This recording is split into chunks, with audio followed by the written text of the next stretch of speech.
Hi guys, good morning. This is Thursday morning, 11 a.m. here in United States. So this is my mini garden. This is sibuyas. Look, tumutubo na siya. This is yung red sibuyas siya, yung pula. And this is patani. Wala pa siyang bunga. Ito yung kamuti. Talbos ng kamote. Ayan siya guys. Oh, tingnan nyo. And then, ito kamatis. Ito yung mini garden dito sa gilid ng bahay namin. Ayan.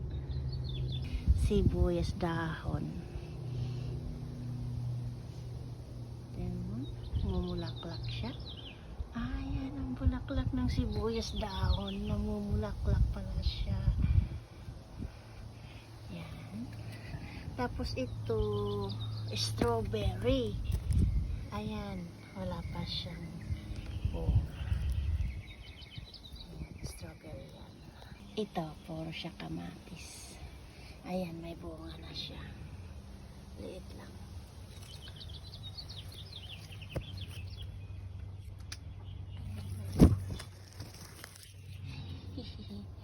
Hindi masyado. Ayan ang bunga malaki. Kamatis.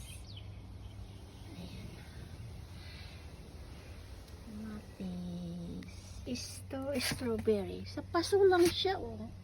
Pwede kayo magtanim ng strawberry sa paso. Yung bunga, yung fruits, itanim nyo lang. Tutubo na siya ng ganito. Lagyan nyo ng sa soil. Ayan, meron na siyang maliit na strawberry. Green pa siya. Ganon lang yung tinanim ko nito, yung strawberry na bunga.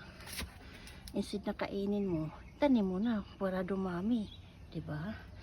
O, ito rin. Ito yung chili. Ito na chili yan. Ito rin. Sa paso lang yan, strawberry. Pwede kayo magtanim yan sa gilid-gilid ng bahay nyo. Ito, celery. Rin din yun, yung celery. Yung tangkay. Pwede rin yun yan ilagay sa paso. Ayan. Paso-paso lang yan. Ito na yung celery. Pwede na yan pang saw sa pansit. Ayan may strawberry. Ayan. Strawberry, sinakainin. Itanim mo muna para tumami. So, ito malaking kamatis. Okay. Okay guys, dito yun sa aking garden sa gilid ng bahay. Ito squash. Hindi pa namumunga. Paso lang din yan. Ayan o. Sa gilid pa ng bahay. Okay guys. Pinakita ko lang sa inyo yung aking mini garden. Thank you so much for watching. Bye bye.